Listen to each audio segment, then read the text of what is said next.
Welcome everyone to Startup Shuk. Today we're joined with Roman Lasker. How are you, Roman? I'm quite well. Thanks for having me. We met in the dinner with Tomer Sousa, Yes, we did. and he's a very cool guy. He is. He I'm is. very glad we got to meet there. Yeah. Yeah. Tell us a bit about yourself, Roman. Like a bit of your background. Right now, you're in Tradtech Capital Partners. Yeah. Yeah. So TPC, let's call it that for short. TPC is essentially it's a private equity, but we try to do things differently. We are private equity using the toolbox and the playbook of the venture capital. You have innovation building. So we are building ventures, not just early stage ventures, but businesses, but using some of the tools of the playbooks that were developed in the innovation building domain. We're trying to combine the best of both worlds, seeing that there are certain deficiencies in both. We actually bring in some tools from corporate strategy as well.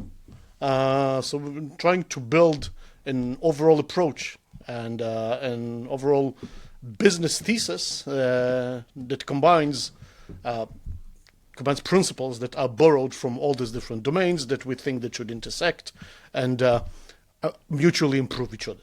Is there any specific reasons why you're going to traditional tech? Because previously you were in Andy Ventures, which is focusing on innovative startups, early stage. Yeah. So like almost everything in life, there are several reasons to do that. First and foremost, I think, because we sense that there's real opportunity here. The traditional tech was, like the name implies, is traditional, is lagging behind. And we sense that there's a very big opportunity here, some really low-hanging fruit that are hanging really low that could be picked using tools, playbooks, and knowledge that was accumulated in a different domain. Some would say that one of the principles of innovation is deploying tools from one domain of knowledge in a different one.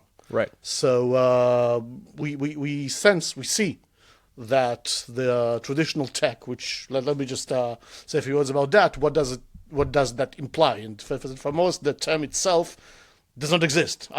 I coined it, so I can take credit for better and for worse. TM.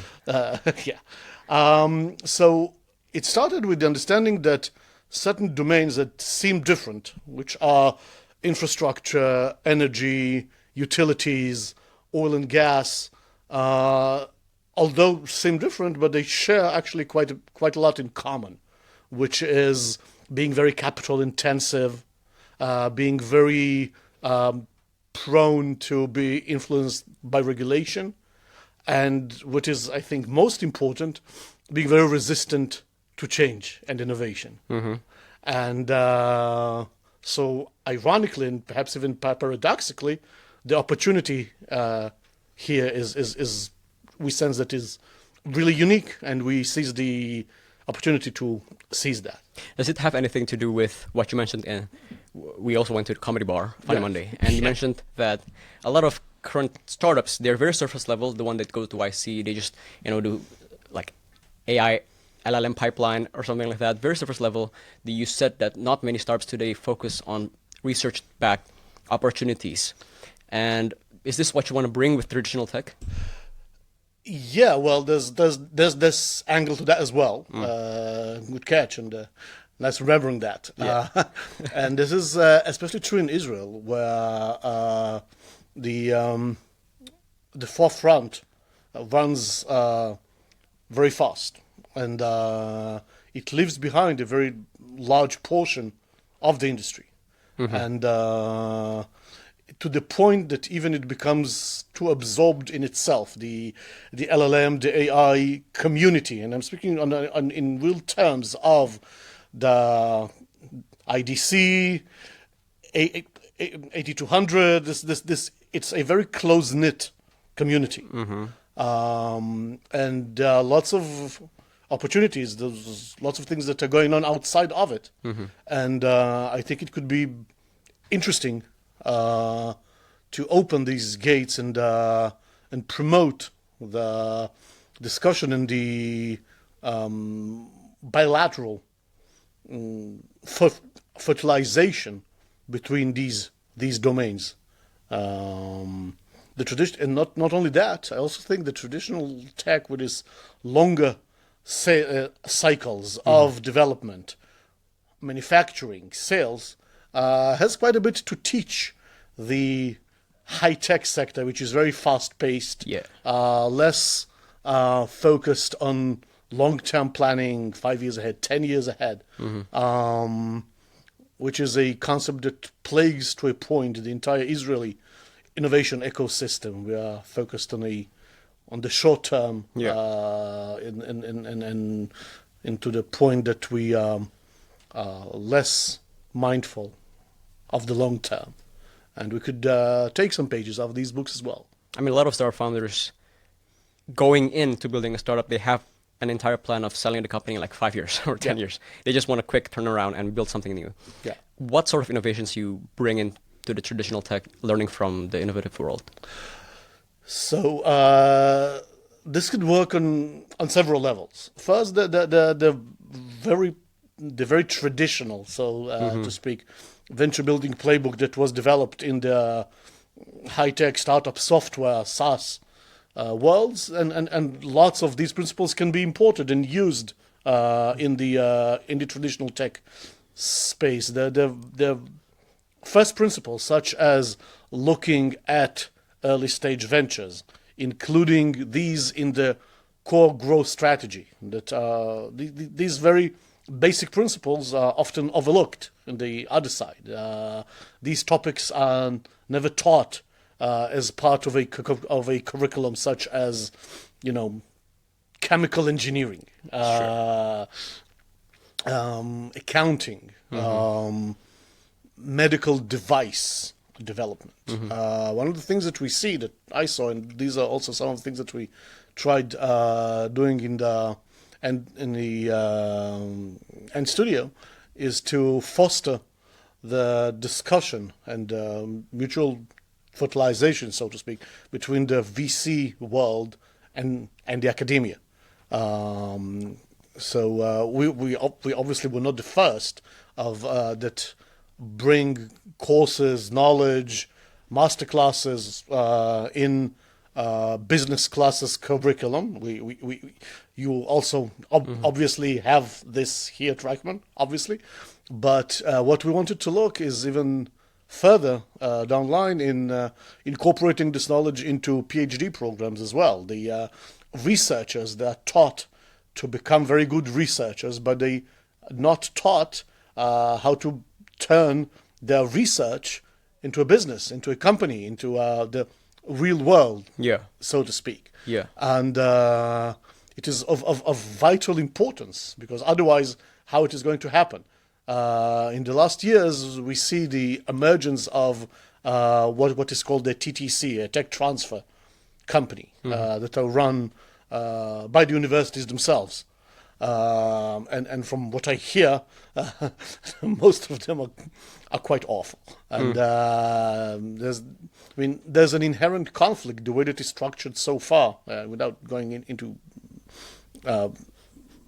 big details in that, but there's an inherent conflict in a university, in a research institution, in with their interests versus the interests of the researchers. And if we have the example of Professor Amnon Shashua, who made some of his fundamental research during his tenure at the Hebrew University, and then having a very publicized draw with the university that ended up him leaving the university. It was some sort of a squabble over royalties, if I'm not mistaken. So there's a lot that can be done in this aspect, in promoting the cooperation between the academy and the private sector, and having the knowledge and again the playbooks that were developed in the real world of venture building, importing some of these principles in the PhD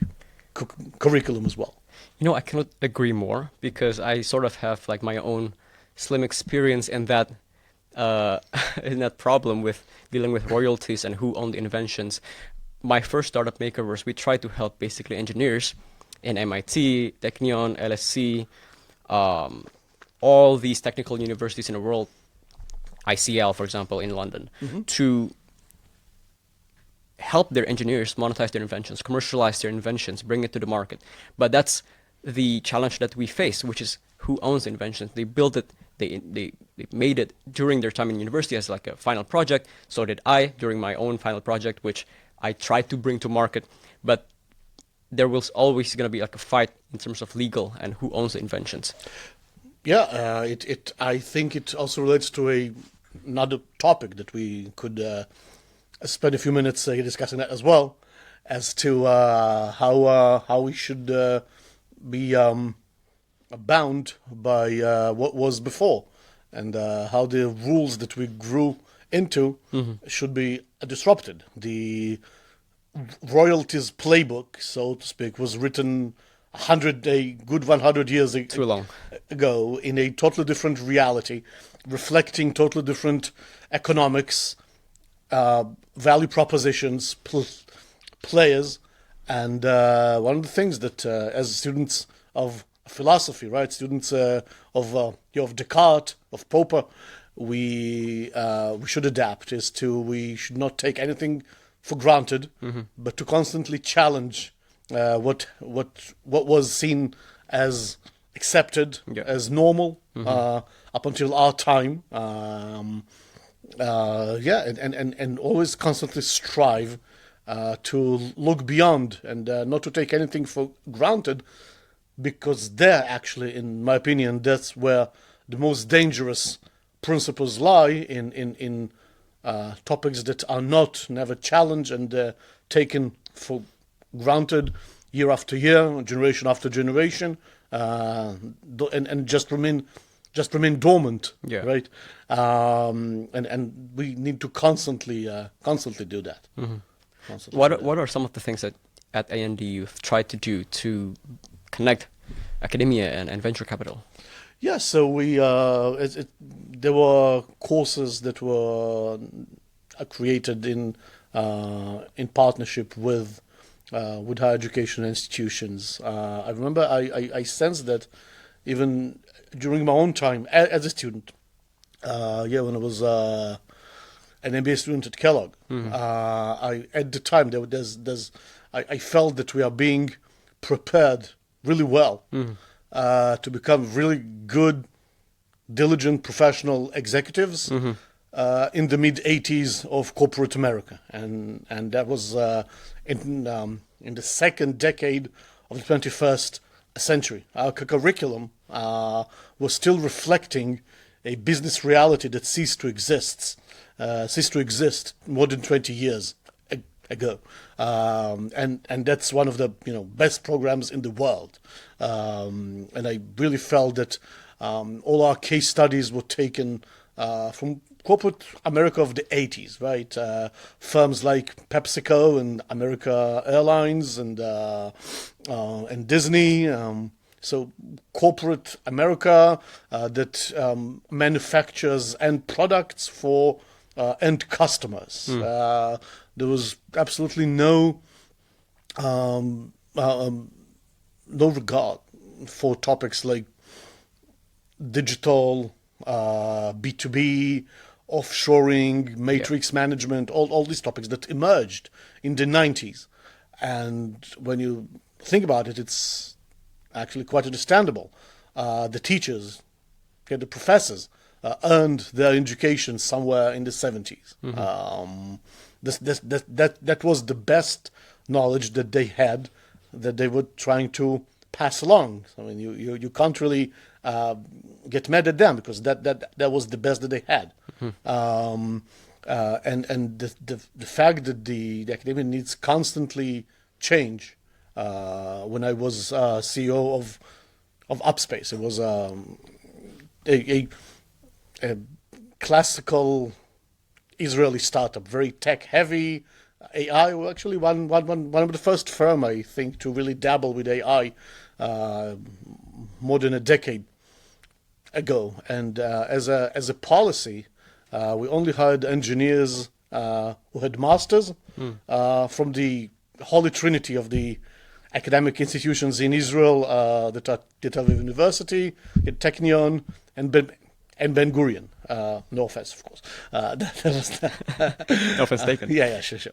And yet, my CTO had to any engineer had to embark on a month of a boot camp, learning all the tools and the technologies that we worked with, because they had absolutely no inkling of understanding these tools and technologies that we work, and that only demonstrates the gap of how the industry outruns and outpaces the development of the academic knowledge. It is not necessarily bad, by the way. There are also lots of good things in not giving away to fads and the foundationalist approach, right? That the new theories, new bodies of knowledge need to be tested, need to be vetted, need to be peer reviewed. It is also very important, but a certain balance needs to exist, and there's no doubt there's a lot that these two domains can achieve by cooperating more and collaborating more. And these also some of the things that we strive to do here with TCP is also to work with promising researchers who don't even know that a molecule that is now being developed has a real-world application in a totally different area, both in terms of knowledge and both in terms of geography, by the way. And even if they've known that, they have no tools and no knowledge and no network of actually turning that into a successful business. One of the things that we are doing is providing this comprehensive business envelope to research that has no so far practical application. So when one of the differences in our model, that the pipeline that we want to start working with, one of the funnels that we want to work with is the untapped research, that its potential is not being realized. Is your shift to research focused opportunities partly motivated by your desire to distance yourself from the flocking sheep of B2B SaaS that right now, is running Silicon Valley? Because you know what I think? Most companies these days, or at least the commonplace entrepreneurship we see in Silicon Valley, is very, very manufacturized. It's like it's industrialized, meaning back then when an assembly line. It's an assembly line, and all the companies are founded by, the commonplace Chang and Patel founders from Stanford. They dropped out. Their daddies are VPs in Silicon Valley. What industries would, say, Jobs or Wozniak today, those non-conformists, would strive to do? The obvious answer you could say, robotics, maybe, like right now NVIDIA and a lot of companies are going there. Those are like the harder, next level company that a lot of people are flocking towards to distance themselves from the saturated B2B SaaS. But the thing is, would that be exactly what they're doing? I mean, what Jobs and Wozniak did wasn't really worked on by any big companies. And if anyone tries to do robotics these days, they're facing against the giants like NVIDIA and Menti and Boston Dynamics. Well, giants were even then. I mean, that's first. So there's quite a bit to unpack here. What you just said. So let's do that. Let's do it. Yeah. So first, I find it quite interesting that even now, after we've talked that we need not to take anything for granted, and you're trying to speak to try to question your very basic assumptions, you are still took as granted that the startups need to be in the valley. How about going to South America, Africa, Southeast Asia? One of the things that need to be questioned is it's also the very basic approach. I mean, let's not forget that the Silicon Valley until the 80s was the very outskirts and the backyard of America. There was nothing there, and that was part of its appeal. It attracted a very different kind of people, anti-establishment people who were not very comfortable with going with the masses, with the mainstream taste. We should keep that in mind as well. So I think that if we really want to question the prevailing, the dominant way of thinking, the way of ventures are built, we need to also question that and not even take that as granted. I actually ran a few months ago, I ran a Google Trends on the phrase, the VC model is broken. And in the last few years, it jumped in more than 500%. Because I'm not really saying anything really revolutionary here. In the last couple of years, the chatter around this understanding that the traditional model where two founders in a garage, tinkering around with something through divine intervention, come up with an idea, and then raise from FFFs, right, and then build a prototype, and then raise a seed from some... the usual playbook. Yeah, exactly. It is no longer relevant because it reflected a certain business and economic reality that is no longer prevalent, especially not in other parts of the world.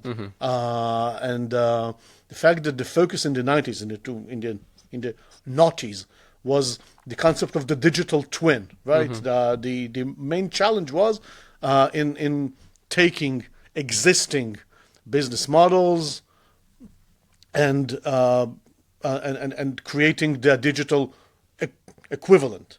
So it's actually, this is why the entire VC community arranged itself this way, because the challenges were of this kind. So in order to solve them, the organizations that were founded this way. The first and foremost role of a VC is to move around capital. When the challenge itself is first and foremost a technical challenge, not a business challenge, not a marketing challenge, then the thing that needs to be built is a technological company. So, and this is why you see that the first generation of entrepreneurs, the classical entrepreneurs of the 90s, of the noughties, were first and foremost, they were engineers. Because the challenge was an engineering challenge, not a business challenge. And what about now with AI doing everything for us? Exactly. Actually, the situation now, in a way, it's reversed. The technology is becoming a commodity. I remember in our first startup, which was founded way back when in 1999, in the rolling 90s, the first bubble, just putting up a web server was a time-consuming, error-prone and arduous task. Buying your own servers, your own racks, everything. Yeah, you needed to write the scripts. That was the main obstacle. Yeah, the first most obstacle. Now it is taken for granted. You just can say it, right? You just wish the server, and it just happens. A few clicks away. Yeah. So it completely changes the economics, the value proposition, and the way that the business itself is structured. The one trick of a VC, the only trick that they have up their sleeve, is capital for equity.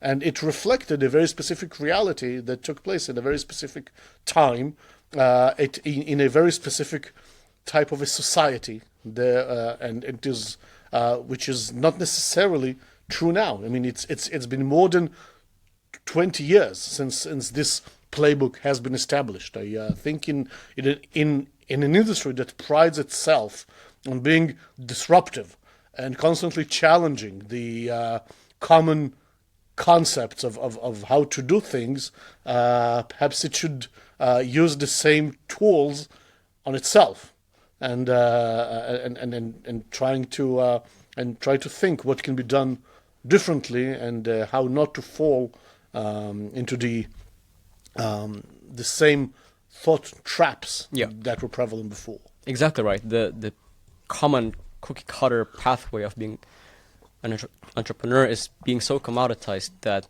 I don't think the nonconformist is comfortable sitting in this crowd anymore. They want to go somewhere else that's a bit less crowded.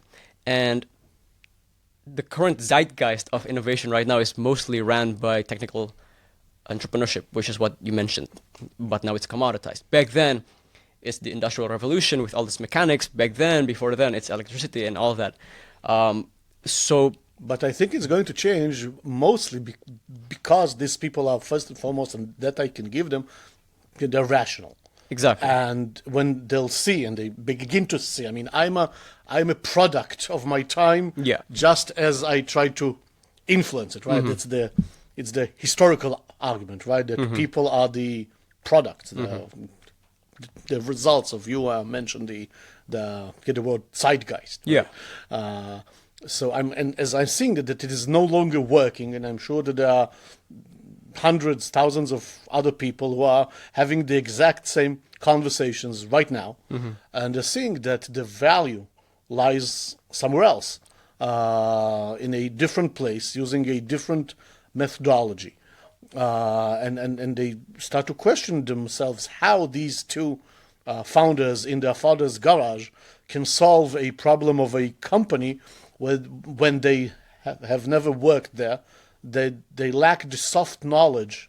Not first and foremost, they lack the hard knowledge, right, of what's really not working. In order to solve a problem in the assembly line of a car maker, you have to be there. You have to be a part of this world, of this car maker. But even not just that, not even lacking even the soft knowledge of how does process work, how an introduction of a new thingamajig, right, a new gizmo, how the introduction of this new thing into a corporate environment, how does it work?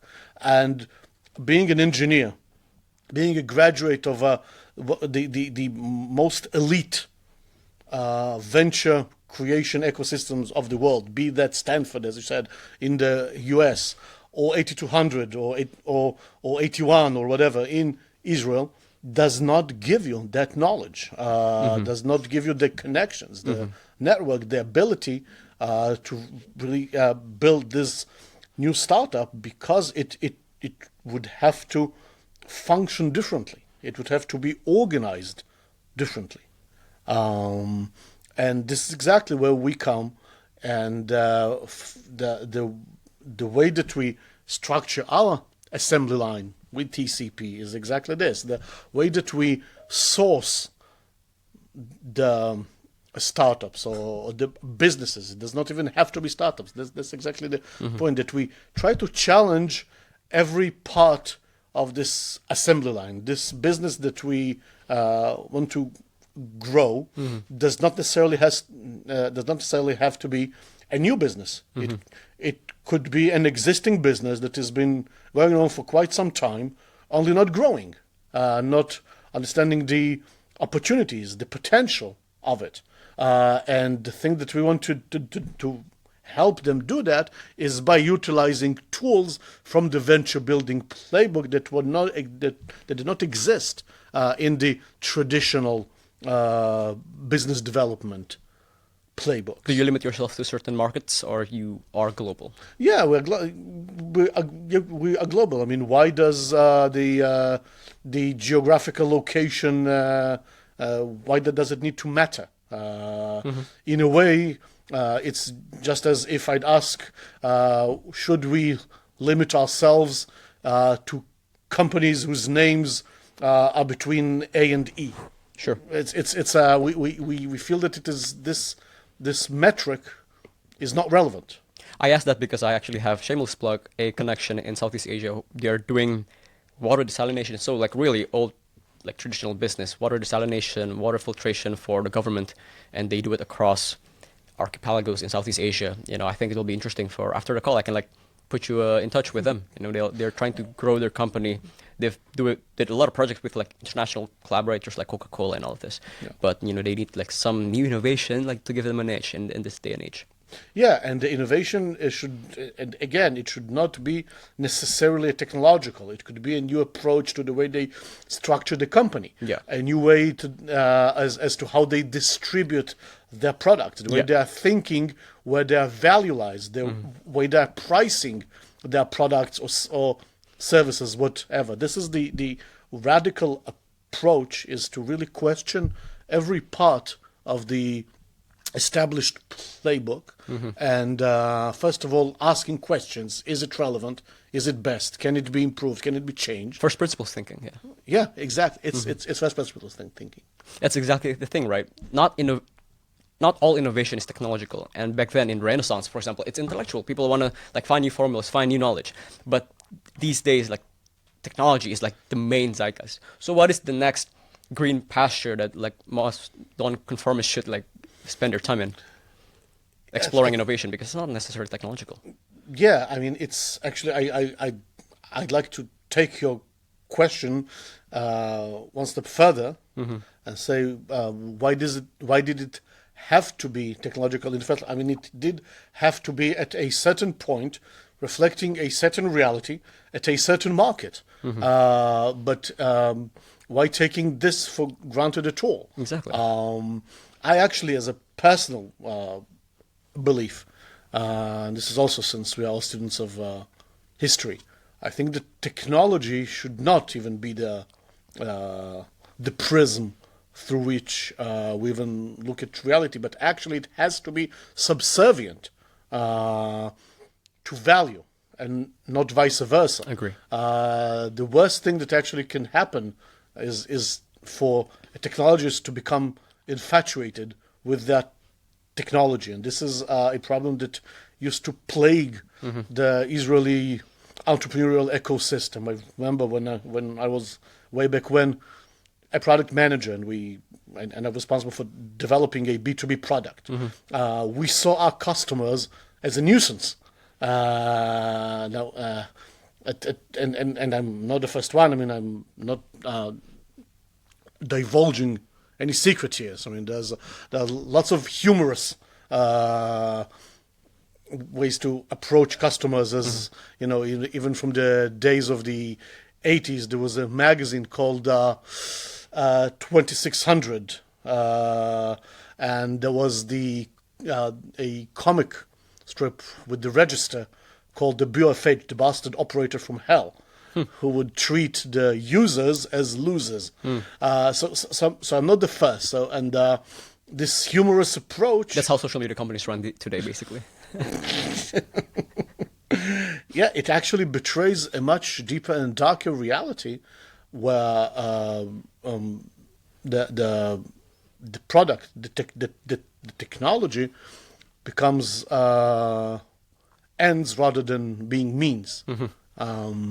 And this approach should be turned on its head in a way, because then when first and foremost what we put in front of ourselves is the value creation, is the benefit, and then the technology answers the second question of how we achieve that. But in no way technology should be used to answer the what. Exactly.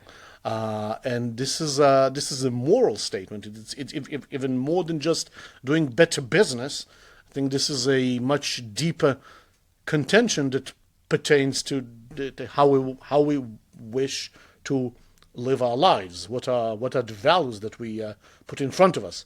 Because just chasing the next innovation, doing the next exit, becomes empty. It is. Yeah. Do you know the book The Welt? Yeah.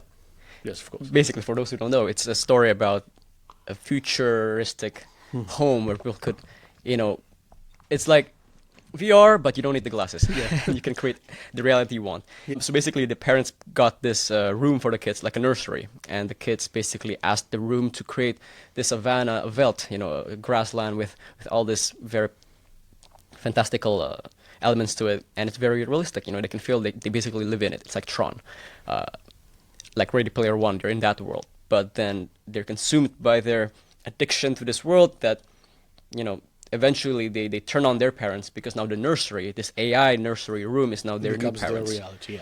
It becomes their reality, and the parents basically, they use the room to attack their parents, and you should read the book for no spoilers. But that's what we are right now, because I really agree with everything you said about technology being the means, not an end, because right now, if humanity is a person, what it really wants is progress, right? What it really wants is to grow and develop. But it currently comes across a technological toy like an iPad, and it becomes so infatuated by it. It uses it all the time and finds new way to make good use of it, to make fun of it, to play with it, that it forgets that it needs to grow and learn new things. Does it always have to grow? Let me even challenge you on this one. Since you mentioned the book, let me give you the permission. Of course. Mention another book, which is called The Wizard and the Prophet. Have you heard of it? Have you heard of it? Mm-hmm. Yeah. So, did you read it? I haven't finished it. Okay. Feel free. Yeah, sure. So, essentially, it dissects the two very basic approaches to growth in the most basic sense, and it is very basically divides these two approaches into two camps: the wizards and the prophets. The wizards are those who believe in solving problems of any kind by other way. That's how fundamental it's even not an approach. It is a meta approach, right? It questions the very fundamentals. So the first approach is when facing a challenge, a problem, is to find a workaround, a technology, a magic, right? Since they're wizards, find a magic to solve it, to remove it once it's there. Mm-hmm. Right? The water, we are facing problems of water pollution. Let's remove the pollutants, right? We have too many people who fight for too few resources. Let's create, or let's manufacture more resources. So these are the wizards.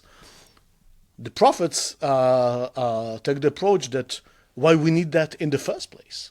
Why do we need so many resources? Why we consume so much that the air, the water, the soil become polluted? So perhaps we should take that down, our overt consumption, or our breakneck speed with which we are trying to achieve more and more growth, right?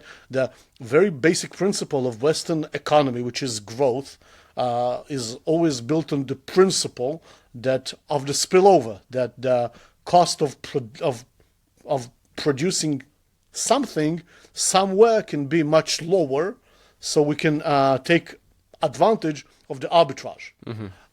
And so I may posit the question: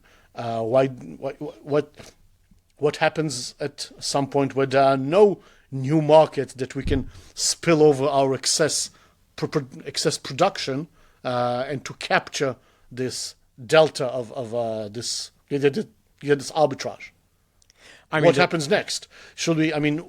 Whom will we sell after China, Vietnam, Africa, South America? Who are going to be next? The Martians, the Neptunians? Should we travel to Alpha Centauri? Why not? The universe is technically sell infinite. them our small trinkets. Yeah, but it's a long way there. The universe, if you want to go there, is technically infinite, and we can keep expanding our human empire. Uh-huh. And it goes back to the main question of should we progress? It goes back to this philosophical question of life, what do we want as humans? And personally, just a disclaimer, maybe in the future I have a different opinion. 2025, this is my opinion right now, is that every single cell in your body ever wants to do is to live, reproduce, and repeat. That's not even what we want. That's just how we're wired. That's just how life is. Yeah. And I don't think we're any way in stopping that. There is questions, of course, on how we should do better. And Or how we perhaps should... why we should do that. The fact that we wired this way does not necessarily mean that we should proceed with the way that we were initially wired. Can we not do it how we're wired? I mean, look at life. Every life... Well, to answer your question, the way we do things right now is very different than the way many other species do it. I mean, like trees, ants, sharks, they've existed for way longer than we are. Mushrooms, okay, fungi, but they've existed for longer periods of time. Should we then go this track of intelligence and do it our way and causing a lot of damage to the universe? Yeah. But I don't think we can change that. I mean, this is how we're wired. You think we can change it? We can just stop progressing and just be? I think we're already doing that. I mean, what we are seeing, if we are looking at humanity as a whole, we are seeing that for several years already, our numbers, especially in developed economies, the number of people, the sheer number, the Population. most basic concept of number, right? How many people are there? Is not just shrinking, it's plummeting. According to research that I read, in 2030, there's going to be the peak, or perhaps we have already passed it, and we are going to start seeing a decline in the overall population. In the developed world, it's already been happening for decades. Europe, South Korea, most of developed economies. I think from all developed economies, Israel is the only one for various reasons that I don't know if the word enjoys is right here, but still has. Let's use the neutral term. A very positive or a growing number. I think that all of G20 countries have their population is in decline. But it's just a shift, and now it's time for BRICS to shine. I mean, in general, humanity is like still progressing. There's no regression here. No, in what terms? Yeah, I do not doubt that. I'm only saying that the progress in the mercantilist way, right? In the mercantile way to see progress does not necessarily is the only way to address it. How about internal growth, right? Yeah. But I'm still interested in that question, though. We have something we don't quite agree on, which is, should we keep progressing? And for me, I'm thinking it's a good thing to raise these questions, but let there be no doubt. In my personal, since you're asking, in my personal view, I'm a modernist. I do believe in progress, in science, in there's exactly no doubt about that. Gotcha. But having said that, it's a good thing to challenge these thoughts, these conceptions with alternate views. I think it's important. I think it is healthy. It's exactly what we were talking about, first principles. They constantly need to be challenged and updated if necessary. And in any way, this challenging makes them stronger and more resilient. Especially in this very, very rapidly shifting reality as we are seeing now. It is a very big difference from what we saw 100 years ago, 500 years ago.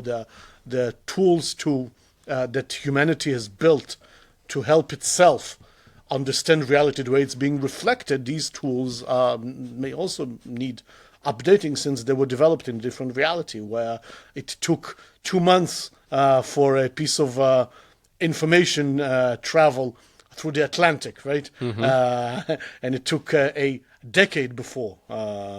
So we do need to update these principles, and within these boundaries, the potential and the benefit that could rise from technology is really immense. But only when put in the right context, which needs to be done not by technologists, but by philosophers. Exactly. I so agree on that. It's so funny that you mentioned it because lately I've been browsing into the Wikipedia of a lot of, world changers, not just our founders. I don't want to categorize it that way, but people who drive change. And a lot of them study philosophy. And you did too, which is very interesting. Maybe you can share us a bit on how that has been so useful for you and what did you learn in Tel Aviv University, right? Yes, I did study at Tel Aviv University. I studied at a very unique program. It's called the interdisciplinary program. It's a very unique program that allows the participants basically to take any course from almost any faculty and build a specifically tailored curriculum.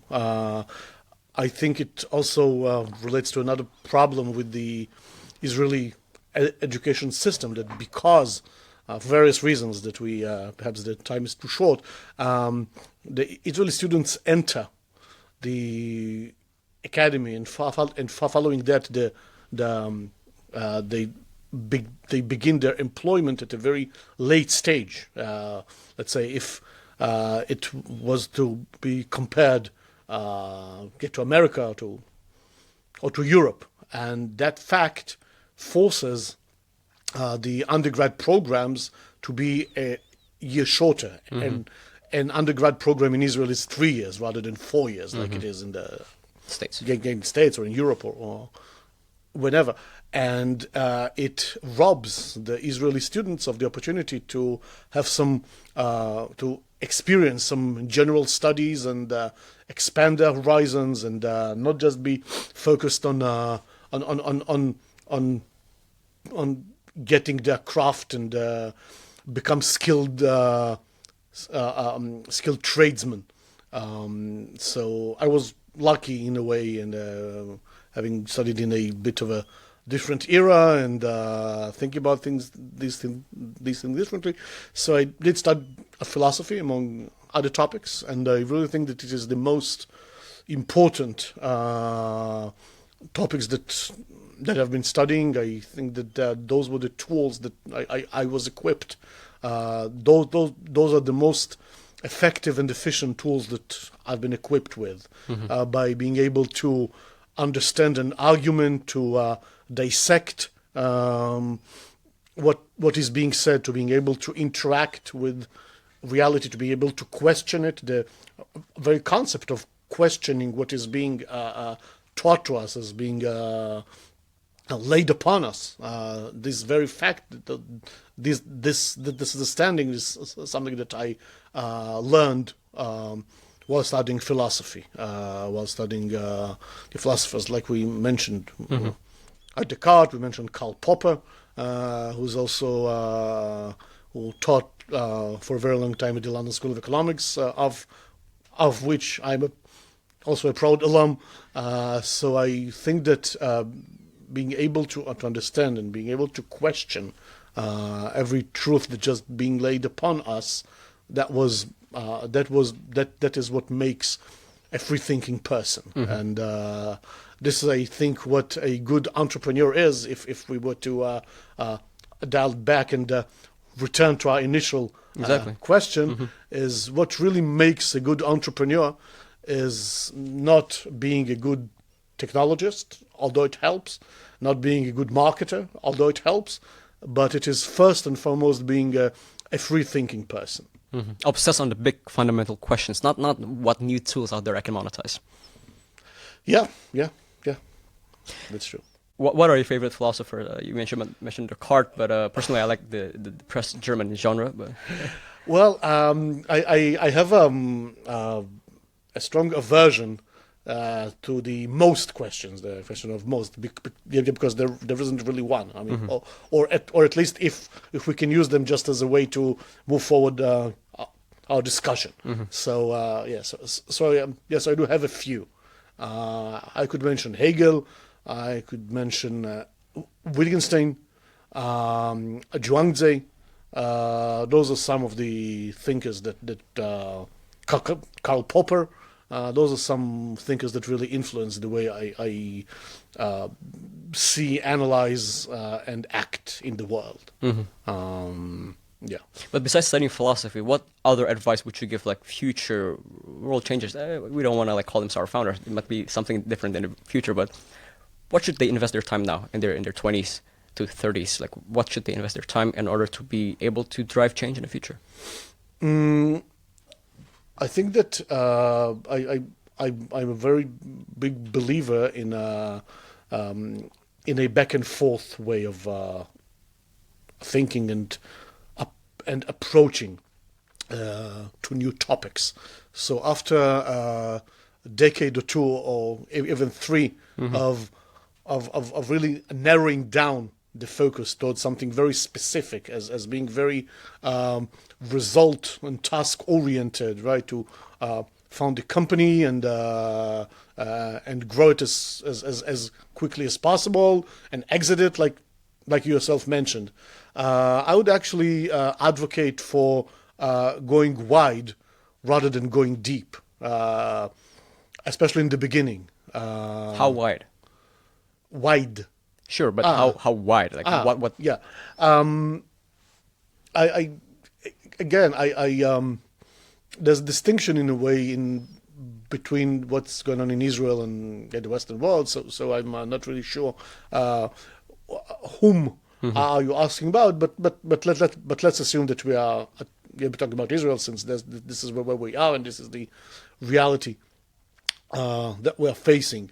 I would strongly urge not to hurry with establishing a company and raising capital, but like I said, going wide and trying to explore additional topics rather than only the professional topics of engineering, business administration, law, finance. I would urge young people who enter this world to read, to study literature, history, and philosophy. It's I can't stress the importance of familiarizing oneself with these basic concepts, and especially the total ignorance of many people whom I find to be totally ignorant of these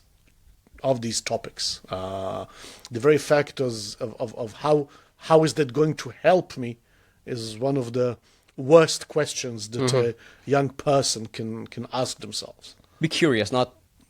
Yeah. Yeah. There's this TED Talk. I was trying to Google it. I forgot his first name, but his last name is Epstein, not that one. He spoke about how being late can get you ahead, which is a lot of people try to focus early on in their career, in their 20s, get into investment banking and get a job for 10 years. Yeah. But sometimes the fit is not there, meaning some people who spend their time explore other fields. For example, the tennis player, the famous one, I forget the name, but he used to play like other stuff like ping pong or basketball. It was funny, like seeing a great Nadal, I think, tennis player play something else like soccer. But if it was Nadal, then you have to do it with your left hand. Right. But I'm ambidextrous. Yeah. So, but basically, by diverging and exploring so many other fields, you basically taste more of the world that you know the right fit for you, instead of just diving deep into some specific field, but you will leave it in like 2 years. Yeah. Not to mention that it will equip you with a much richer toolbox to tackle challenges in one domain using tools, knowledge, playbooks. This is exactly again where we started. And I think it was Clay Christensen who actually spoke of one of the definitions of innovation is solving a problem in one domain by borrowing tools, knowledge, concepts from a different domain. And it is not a coincidence why this is, if we try to really dissect what does it mean to do innovation? What does it do to do something differently? How can something be done differently I mean, its meaning is hidden in the very words. Differently means not the way that everybody doing that. Right. That means that to borrowing the way that things are done from a different domain. So the very concept of innovation is to challenging the dominant, the common way of analyzing things, of approaching things, of thinking about things, of manipulating things, and using tools from a different school of thought. And so that necessitates in the most basic sense, it necessitates being familiar with a different school of thought, with different schools of thought. Exactly. And by following the same beaten path and following the same rules and staying in the same echo chamber, won't be very conducive to do that, to achieve that, doesn't it? That's a very good point. I'm going to clip that. But it's true, like genius sees a target people don't see, while talented people see a target, hits a target people cannot reach. Genius reaches a target people cannot see. Yeah. And like Ford, he basically saw the chicken line, in a factory getting slaughtered and used that for the car manufacturing because it's like the same assembly line. Yeah. Right now, AI is everywhere. And we had a class yesterday with Michal Ben David, my professor. You might know her. But she brought up the question of, is it good for us, AI? But what I really want to talk about right now is where should we apply AI? Because you said applying one thing in another field, that's innovation.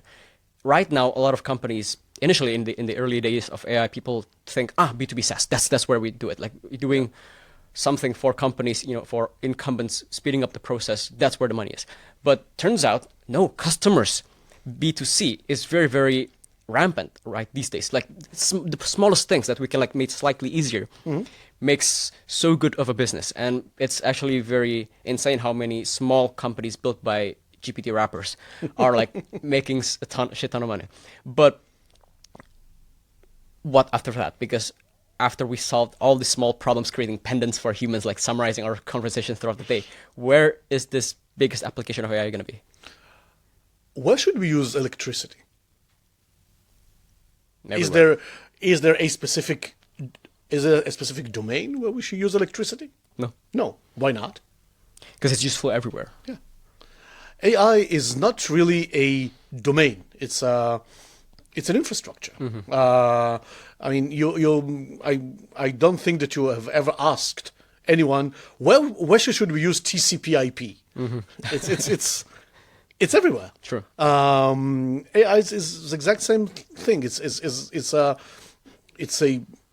tool. It's technology. It's a way of doing things. It is right now. I can understand that AI even is on the way to become even more fundamental, the TCP/IP, and perhaps even more fundamental than electricity. And even so, it only proves my point even better.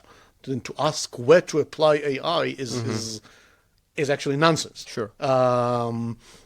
Of course, it could be used in improving a specific task, achieving a specific goal, but the very concept itself should be much deeper and much more fundamental, which also brings me to the point that it's too important to paraphrase. I think it was von Clausewitz, right? That war is too important to be left only to the hands of generals. Yeah.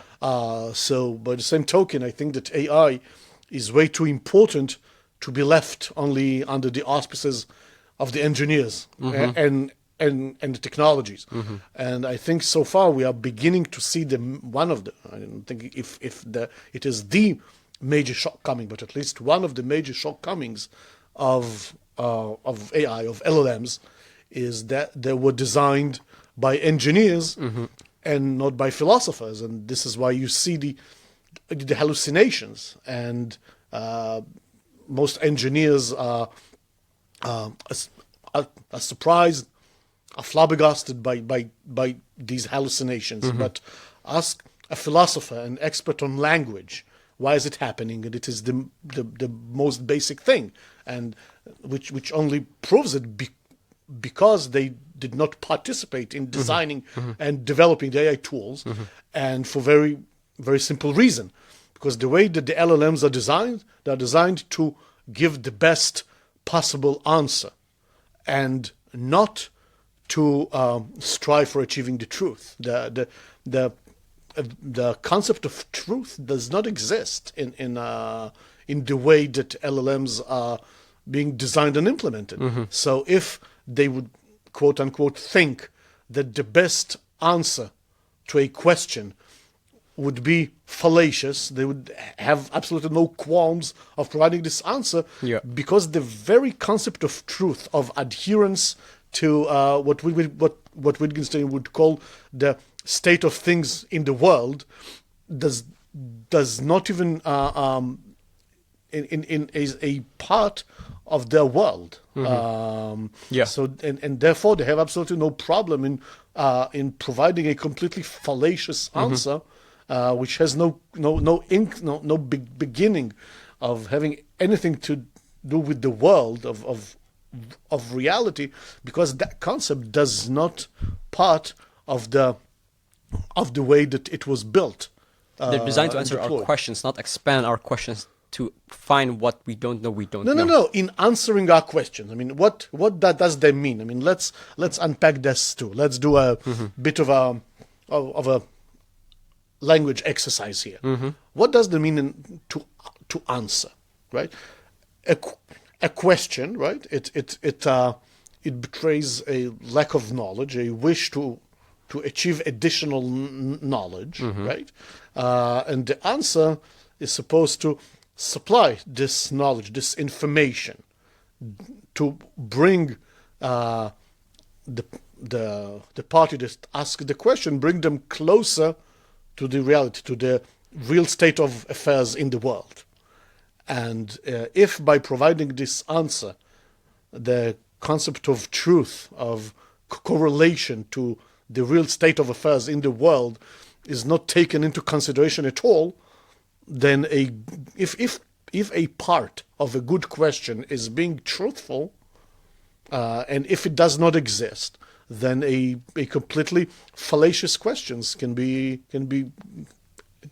given, and they would pass any rigorous check, because a check does not include being having a fiduciary duty to be truthful with the state of affairs in the world. In answering our question, the LLMs does not question the necessity of our own question, right? It does not question, why do you ask this? Yeah. Instead of, it just rambles ahead, just to satisfy our ignorance. Yeah. So if the best question in weighing between multiple possible answers, being truthful is not, or should, or not at all, is one of the weights, or supposed to be the very first weight in which the LLM provides the answer. And this is why I think that in designing these tools, these technologies, it is very important that philosophers of language would their voice would be heard as well. Yes, and that's where it's interesting, because right now in the world, people are debating whether or not AI is good or bad for us, and that's what my professor asked yesterday, which I didn't have the chance to answer, and I regret that. But I think it's a very wrong question in the beginning. It's not good or wrong. It's just exactly. Is napalm good? Exactly. Is a hammer good? There's no good or bad. It's just what do you achieve with it? Yeah. And in that sense, how will living as humans change as we slowly delegate most of our thinking and rationality to these thinking machines? How will life change in the future? How will we be human? What does it what does it mean being a human? Let's start with that. Using the current definitions of what we do and how we live, how different will it be in the future? It will be different, just the way that we live now is very different from the way that our ancestors lived in ancient Egypt, in Mesopotamia. It was different. So what? So it will be different. Sure, but like what will change? For example, in the past, when we used to hunt, we have great muscles, we have great primal instincts to hunt, but then now we don't have it because we are more rational, we are more sitting down, and we work on our desks. But in the future, even that right now is going to be changed. Are we going to be more feeling? Are we going to be more empathetic in the future? Are we going to be like more, you know what I mean? Like different parts of the brain will be engaged instead of the one we have right now. There's going to, I mean, so far as not necessarily there's we. I mean, who we are now is only one branch of a much bigger family of hominids that were developing at different points, both in time and in geography. Right? We had the Neanderthals and then Denisovians and Homo habilis and Homo erectus. There were different branches. Some of them went extinct. Some of them merged into different types of species. I mean, we have some Neanderthal DNA in us, so we are not just pure Homo sapiens, or Homo sapiens just had some additional strands of DNA merging in them.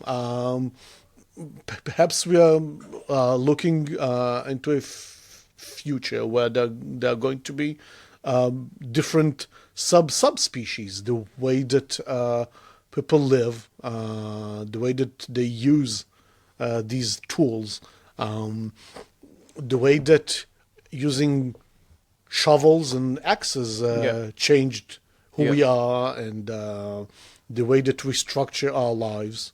One of the results of the agricultural revolution was that families became different. They were no longer groups of hunters and gatherers, but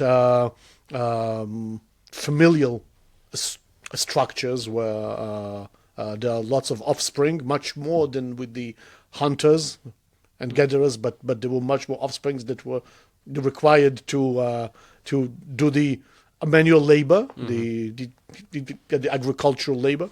So in the same sense, that would affect who we are and the way that we live. It is neither good or bad. It's just the way it is. It is what it is. It is what it is. Well, that's a very nice, I think, point to put this into closure. Wow, it's been such a fun conversation. Thanks very much. Philosopher founder Roman Lasker. Thanks very much.